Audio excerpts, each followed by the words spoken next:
ГСП онлайн. Городские новости сейчас. Понедельник, 14:00, Городской дворец культуры. Идет подготовка к художественной выставке Сергея Онучкина. Молодой художник на 6-м курсе Московской академии имени Глазунова задумал нарисовать образ Руси и русского человека. По совету учителя он отправился в Усть-Цильму за вдохновением.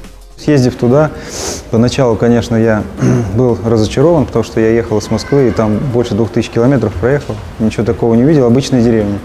Но вот именно на праздник, на 12 июля, я увидел просто, в общем, вся деревня перевоплотилась в такое красочное какое-то нарядное действо, все вышли в костюмах.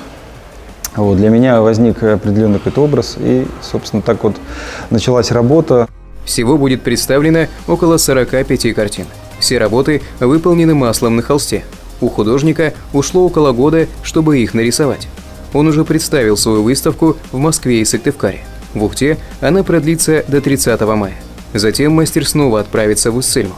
Там с работами художника ознакомятся сами деревенские жители, с которых писались полотна.